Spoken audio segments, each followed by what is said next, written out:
Welcome back to AwareWolf for you. This is Jacqui Mancuso, and today I am joined by Christine Olsen. Hello, Christine. How are you? Hello. I'm doing great. So Christine and I met when I was in between my careers. I worked at a horse farm for a little bit of time, and Christine worked there as well. Sure did. We worked together for a few months. Things were cool, and that was about it until months later. Okay, I'll just tell the story now. Christine texted me randomly one day with a workshop. It was a horse Reiki workshop. Is that what it was? Mm-hmm. She sent me a text and she's like, this is what I want to do. And I was ice fishing at the time. I don't know if you knew that part of the story. I did not. That's what makes this stand out to me. And I saw the text and I was like, holy shit, other people know what energy is.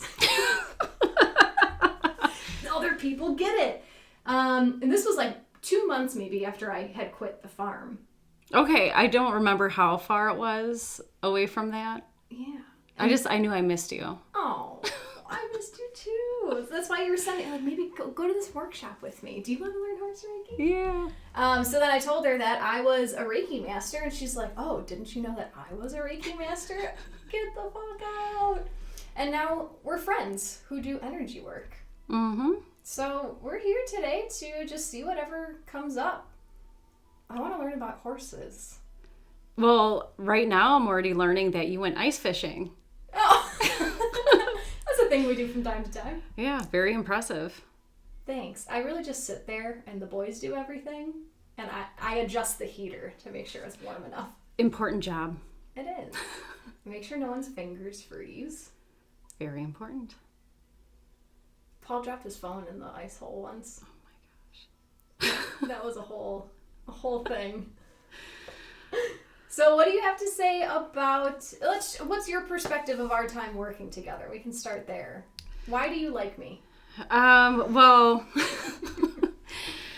so right off the start again, when you started working, it was, I had to train you for like a week because like they were gone and it was pretty much you and me the whole time for a week. Yeah. I thought you were the boss. I was the boss. I am the boss. So we had a lot of one-on-one time, which I think like really helped us kind of like feel each other out. And again, kind of bringing back to what we were talking about earlier, just like not having a relationship outside of work. Yeah. Like never texting each other, not really talking about things too much outside of work. All we talked about were horses. Well, which is, important. Especially when you're working with them. Yeah, and you were so eager to learn about horses. Mm. And when people are eager to learn, like I am a willing teacher. Like open book, anything, ask all your questions. I will never tire of answering. I can vouch for that. Yes. You wanted to make a training manual. You were getting feedback about making that training manual. Because I love manuals. And I still do that. There's something about like the order and table of contents. Oh yeah, table of contents. Lights my fire.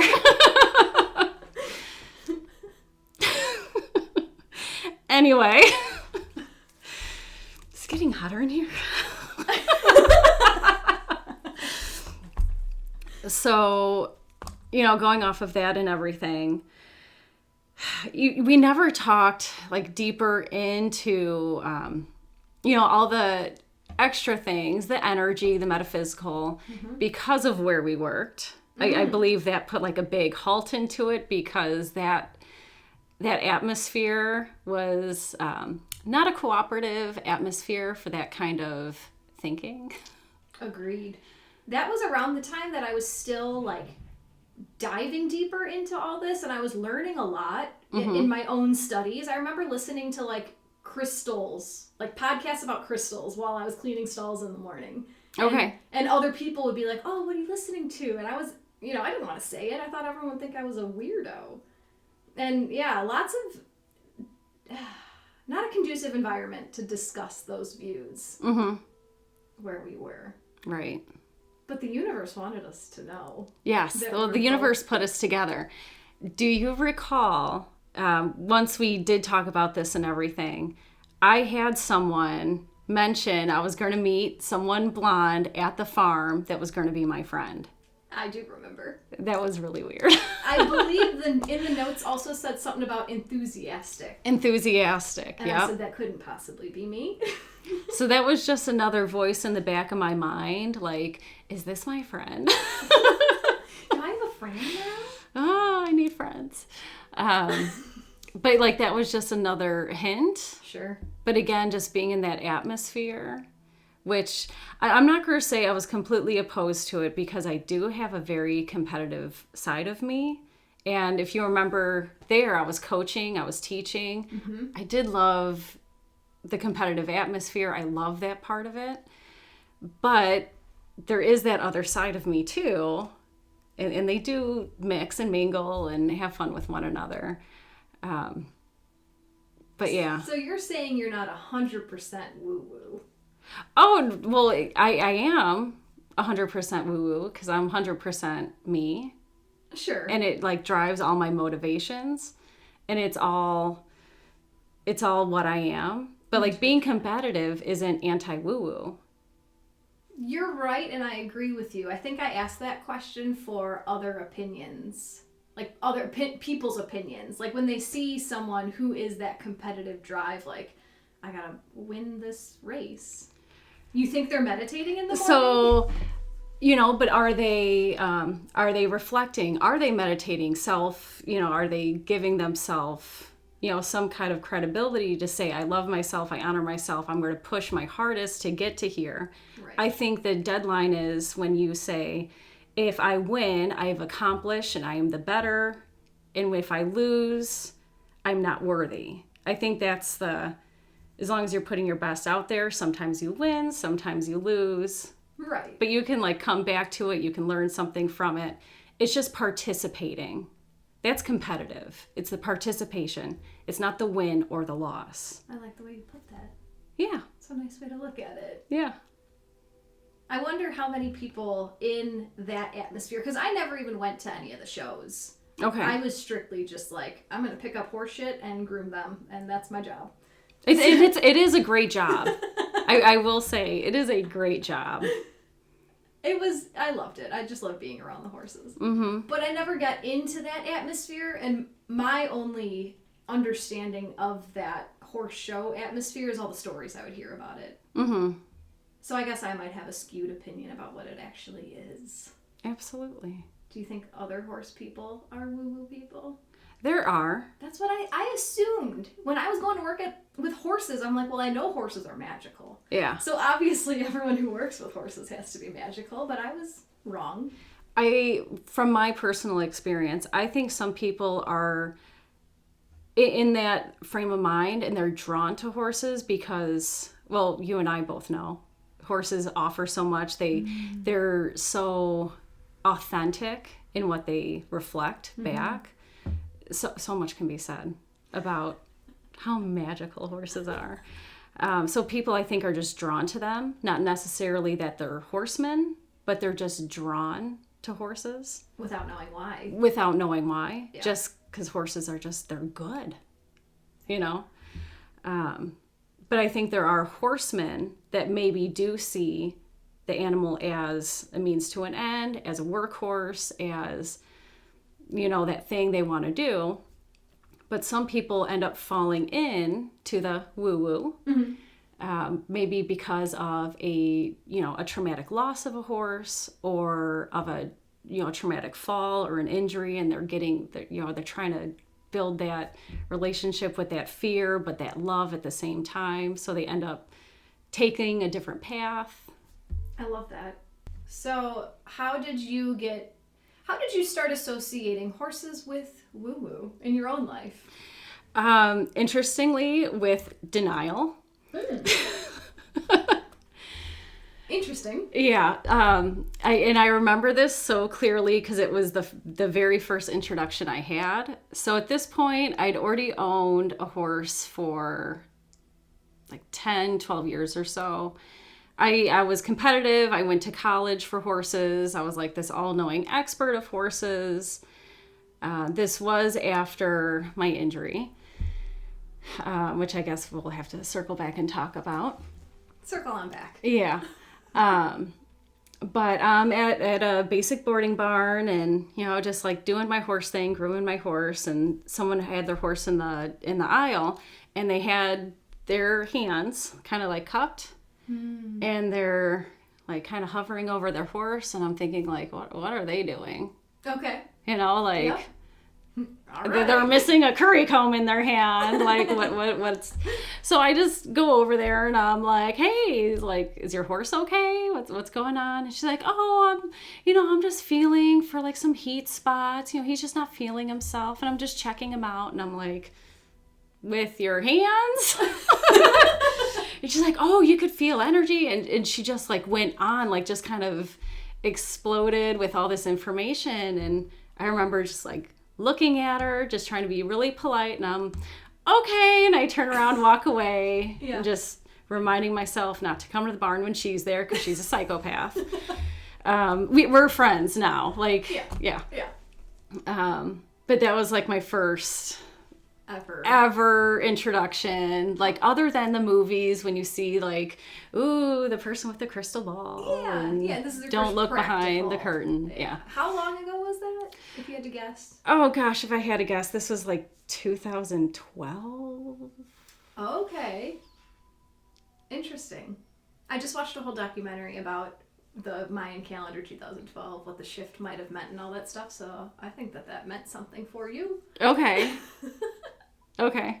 A shift in your life, that's all I'm saying. Okay, well, so that happened. Okay. And then another person at the barn, she had a little gray mare that went out with my horse, and they were like kind of friends. So we like kind of became friends. Okay.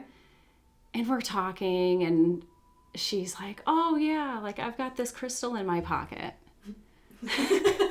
And I'm like, I don't carry crystals in my pocket. It was just one of those weird things, like, who are all these people? Yeah, like, what are they doing? Weird. Which we later came to find out that both of us like have, in our pockets. I mean, like, I'm wearing a few crystals right now. But at the time, I'm just thinking, like, that is so impractical, and why would you do that? Yeah.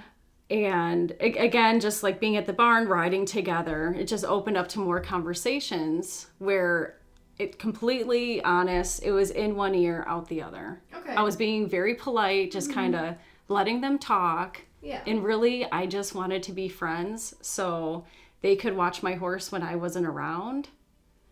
Sure. And we actually called ourselves forced friends because we had to take care of each other's horse when each other couldn't make it out to the barn. Sure. Complete honesty.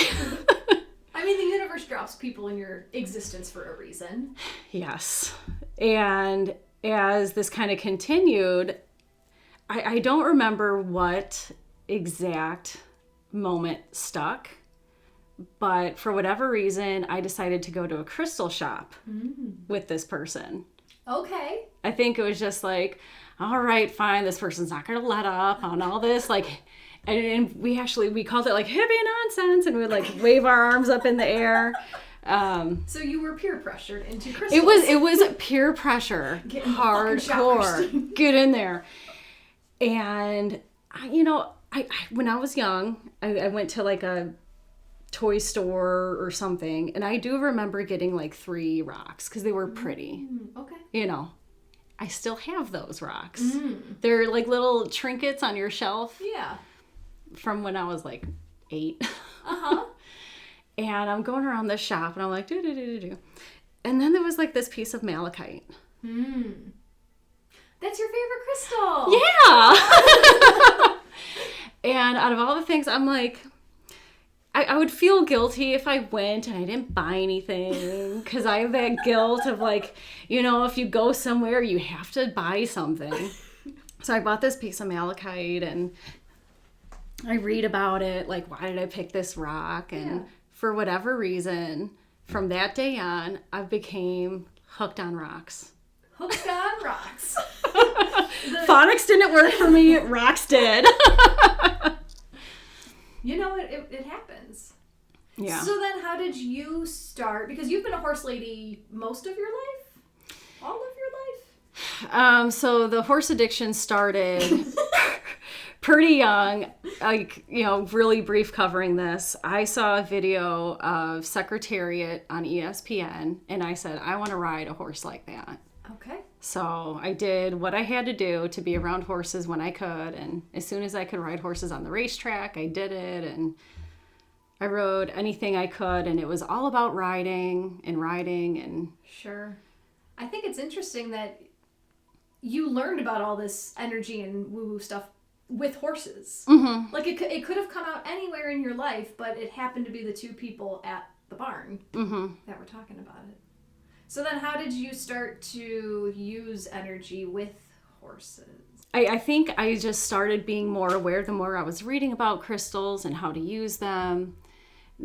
Before that happened, I did have a few moments with horses that I never was able to rationalize or explain. Interesting.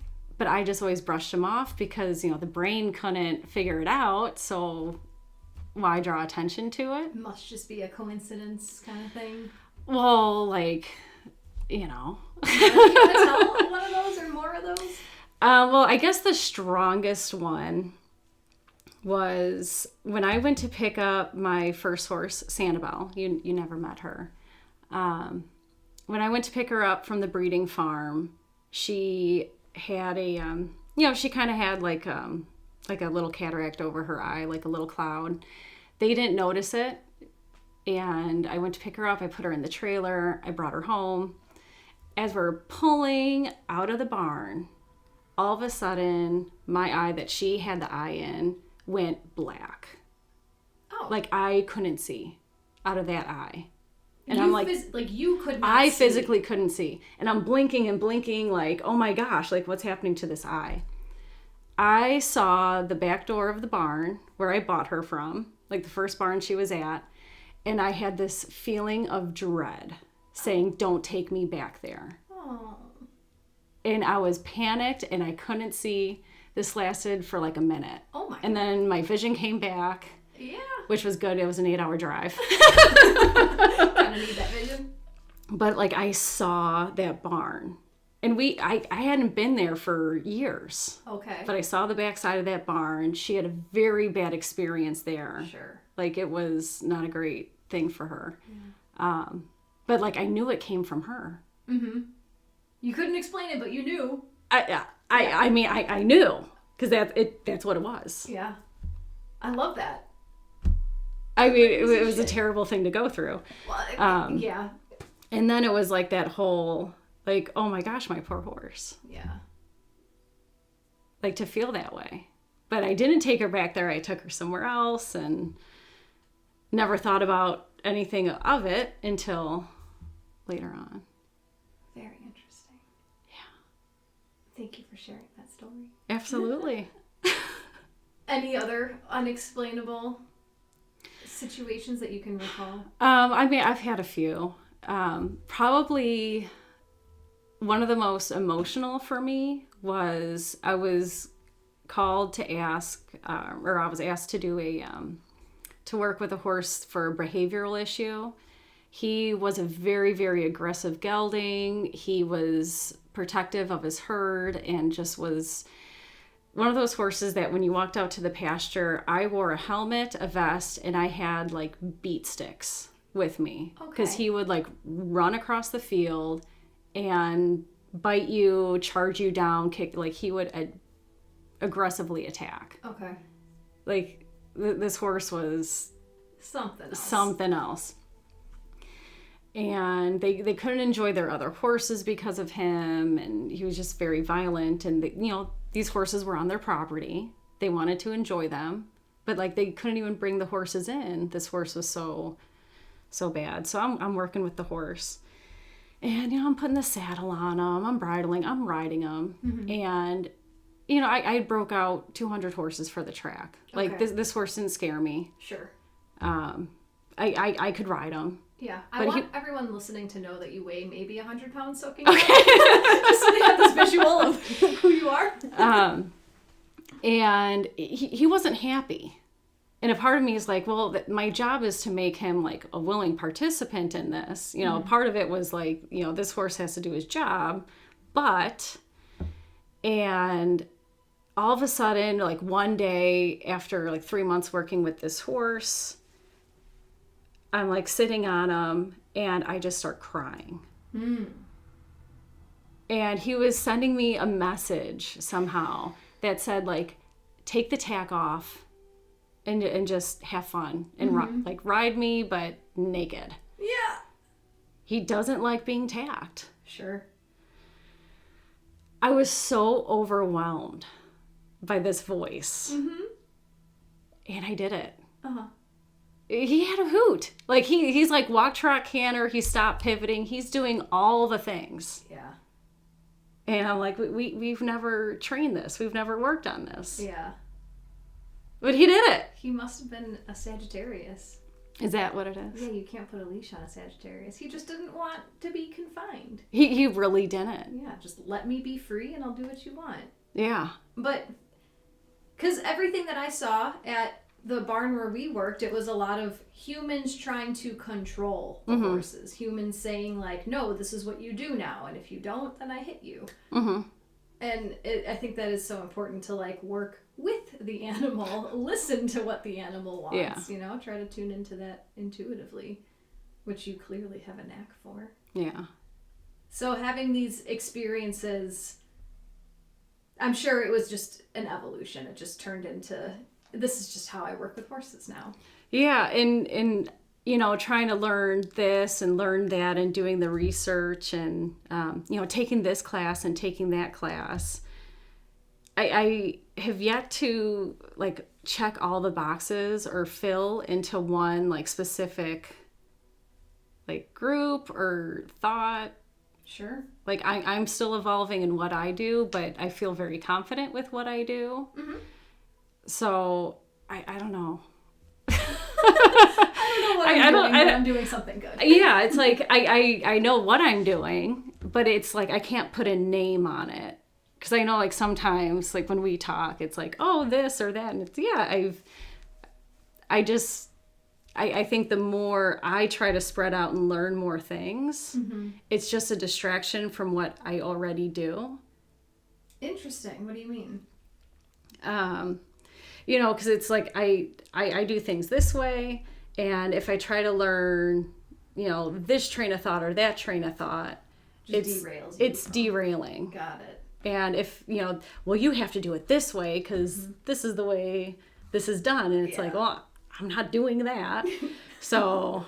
That's fair. And I think with all of this type of work, intuition is key.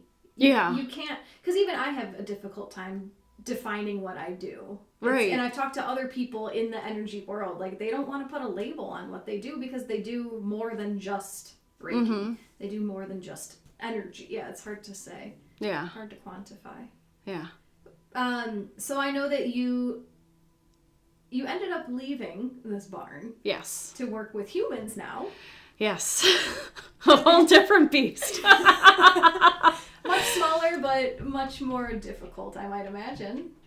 Yes and no. I guess I can tie in now my injury. Oh, okay. But so I'm going to circle on back to that. So there is no linear timelines. They don't exist. It's all made up.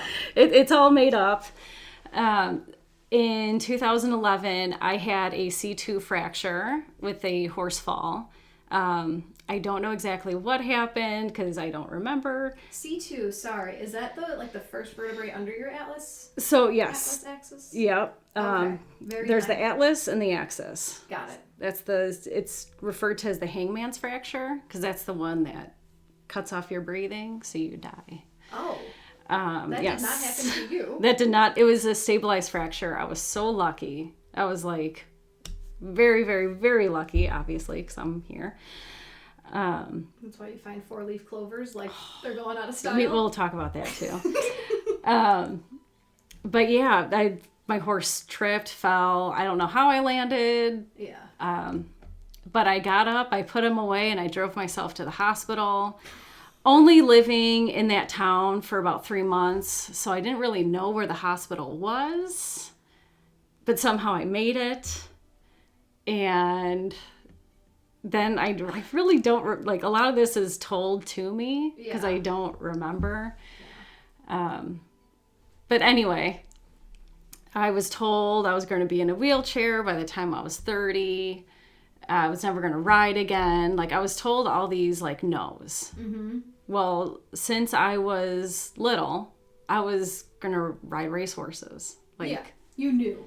And, like, side note, even, like, when we made up, like, fake cards in 8th grade, thinking we were so cool making, like, fake IDs cards in 8th grade, like, my friend and I put, like, horse rider on there. Like, when I was little, I had no second career. Yeah. It was all horses. I went to college, horses. Yeah. Like, it was all horses. So telling me, like, horses was no longer going to be, or, like, riding, specifically riding was, it's like, no. That's not an option. It's not an option. Mm-hmm. And this is before I knew about, like, the other injuries that I had. So I was, like, strict bed rest for 3 months. I had, like, the neck thing, and I was kind of left alone for, like, that whole time. But Netflix was around then. Okay. So thank God. My gosh. I consumed so much television. And then it was time to get to work and being like, okay, how do I get back to riding? I did what I had to do. I'm trying to think of, like, what the biggest... So I did hire the help of an Olympic coach to get me back into riding. Okay. I did do, like, several months of physical rehab. Like, sure. Months. And to me, like, still remembering trying to open up the refrigerator door, like, the first time I went downstairs and, like, tried to open up the door, is still, like, somewhat traumatizing. Because, like, I couldn't figure out how to raise my hand to open the door. Wow. Like, for weeks, I had to be bathed. Like, I couldn't do anything with my body. Sure. It was so weird. So anyway, it was like the combination of physical therapy helped out so much. I had a great team. They were so supportive. And they never told me no. Aww. They just said, like, not right now. You can't ride right now. Yeah. You can't do this right now. But they never said no. That's simple mindset shift. The neurologist said no. Yeah. The orthopedic said no. But the physical therapists were all like, just not now. Okay. Not now, not now. The coach was just so, like, obtainable goals for now. Don't set the long-term goal now. Let's do some short-term.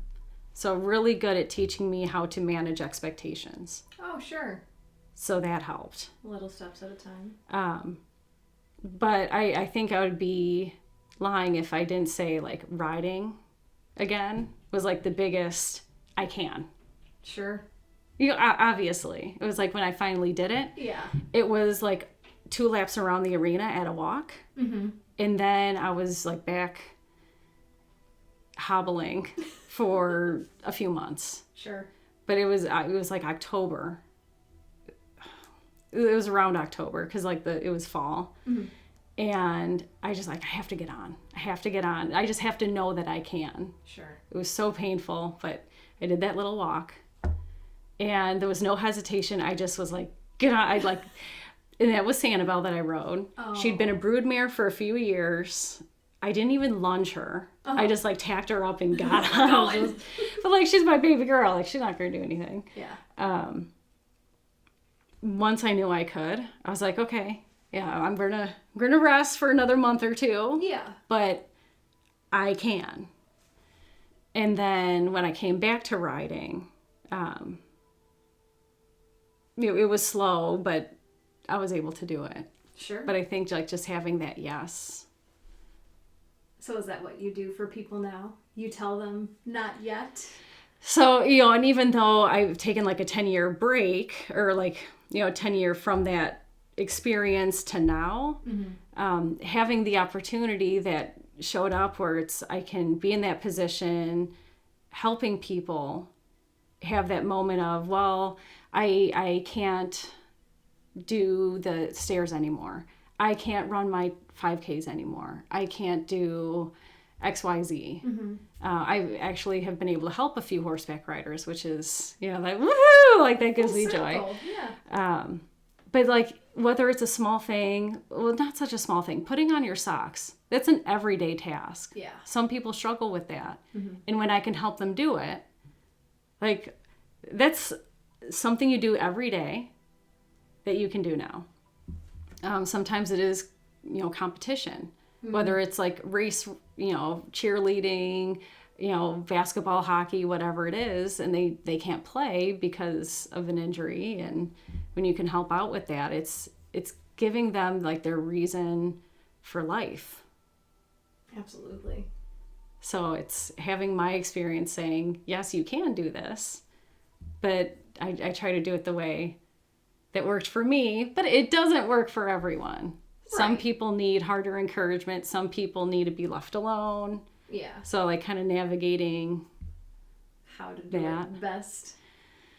Yeah. But I mean, it's interesting how the universe sets everything up. Just hearing your story, the injury, learning that you can, and then energy came like that next year. Mm-hmm. Did you, like, how healed were you when you started getting into this world of energy? Like, did you have you healed yourself from any of those things? Sorry, your plant dancing in the corner just caught my eye. She just wanted to get our shaking attention. It. Shake it. So healed is an interesting term because I feel like healed, past tense, has a finish line. And I think like I'm constantly healing because it's an ongoing practice. My neck still hurts all this time later. It's thankfully not hurting me right now, but it hurt the other day. Mm-hmm. It will hurt another day. And that's just reality of like neuroscience and how you manage pain. But it's a daily practice of how I can heal. Because then anytime I get stressed, it goes to that spot on my left side. It's all there. That's where all the neural pathways are going. It's like I stubbed my toe. When I threw up my back, guess what was hurting me the other day? Yeah. The pain in my neck. So it's healing, or like healed. It's healing. And it's something I have to be accountable for. It's something I have to do. And even though, like, I can still go to my medical provider, I can go, like, I can get Reiki done on me. I can do other forms of healing. It's still up to me to be accountable for the healing. Mm-hmm. I get exactly what you're saying. Yeah, okay. And I love the way that you said that, because I wonder if there might be a misconception out there for people with this type of work, like, oh, I'm going to go to that healer and I'm going to get healed, period. Well, that's not so different than when people go to their doctor and they're like, I'm going to the doctor to get healed. Period. Give me the pill and then I'll be healed. Yeah. That's not how it works. Right. And that can be difficult to hear, right? Because if you don't have the willpower to love yourself that much, to care for yourself, when someone tells you it's your responsibility to heal yourself, fuck that. Yeah. Yeah, like, you heal me. Yeah, it's that pass along of the responsibility. Gosh, like, again, just how many patients I've been able to see, and just the vast spectrum of people that are their soup. They come in and they're like, okay, I've done these exercises, I've done this. I'm not eating this anymore because I know, like, they are the detailed, they write everything out and they're like Christine types. Yes, thank you. Yep. They throw it all out there and like, I'm doing all these things, I'm doing my homework. But they'll come in with a stack of papers, like journaling, everything they're doing. And they're like, but I still hurt. Mm-hmm. And, you know, it gets frustrating when you do see people like really, really try, but they're coming to you like slamming that look, and they're like, this is still your problem to fix me. Yeah. And it's like, well, there's that little threshold here where it's like, but did you take that stack of papers and own it? Sure. And put the responsibility back? Like, yeah. Do you get? I get what you're saying. I'm taking it as like it's your mindset. If you, how do I say this? But like, they're doing all the right things, it sounds like, but they're still convinced that it's your job. Yes. To feel them. Yes. Exactly. Yeah. Own your healing. And it's that easy. Yeah. It sounds like difficult, but it's that simple. Yeah. And I've gone to physical therapy numerous times since 2011 for my shoulder, for my back, for all these other things that have popped up.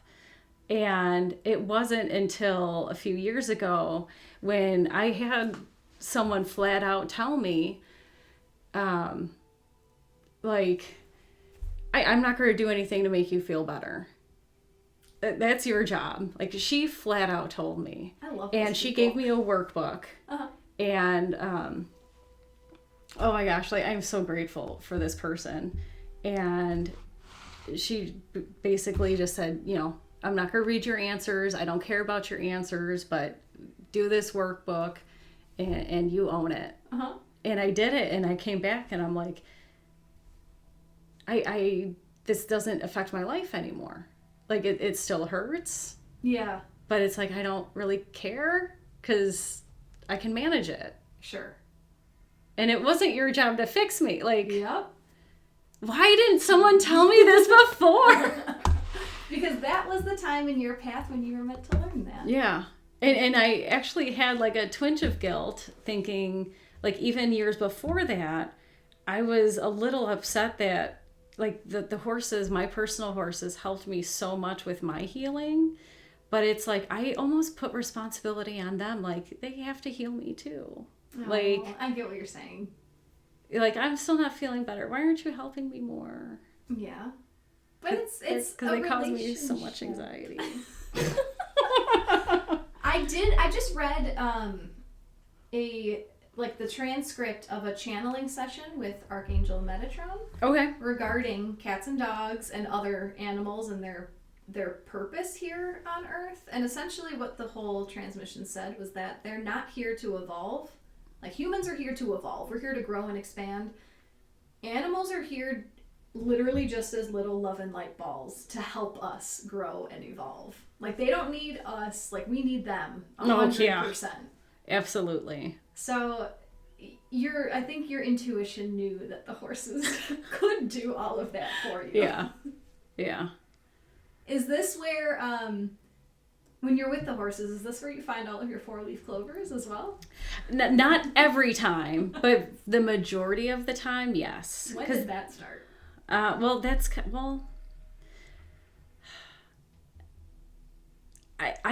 always found them. Like, even like playing on the playground when I was in school. This blows my mind because I have never found one. Yeah. I have yet to ever find a 4-leaf. Yeah. I think last year I found like 20. Mm-hmm. I know, I had a picture every time you did. Yeah, well, I didn't send you every because I didn't want to rub it in your face. And I find 5-leaf clovers. I'm not sure if I've found a 6-leaf clover, but I know I've found 1 or 2 7-leaf clovers. Oh my God. Yes. I didn't even know that existed. It does. They are in my world, it does. Little mutants. And you know, sometimes I'm sitting in the grass, you know, grazing, and it's easy to see them when you're sitting there. But like they're right next to me. It's like I find the spot where they are. Mm-hmm. And other times I'm, you know, running. I remember one time in particular, we were running to catch the horses because a lightning storm was coming in. Mm-hmm. And we're like, everyone help, get the horses. And boom, boom, thunder. And we are running. And I'm like, wait. And I stop and I turn back like, who wants a 4-leaf clover? Like, how did you see that? I just knew it was there. That's crazy. It just called to me. It is so weird. Do you have Irish background? Yes. wonder if you... On my dad's side. Does anyone else in your family find 4-leaf clovers? No. Is this really a luck of the Irish thing? I don't know. I haven't looked into it. I just think If it's a thing. Yeah. And now the pennies. Last 2 weeks, I found 4 heads-up pennies. Because it's snowy here. Because it's snowy, and there is no clovers to look at. So now it's parking lot pennies. That's right. Do you talk to like your angels or your guides or anything in any other way? Do you think that's them just showing you, hey, I'm here? Yes. It's a weird conversation because I'm still trying to figure this out. I know I have my angels, my guides, my spirits. A few of them have names, and I can distinctly tell who is who. But sometimes when new things, like the pennies, that's pretty new, I don't try to figure out who it is or figure out what the message is, because I feel like it will come to me when I need to know what it is. Sure.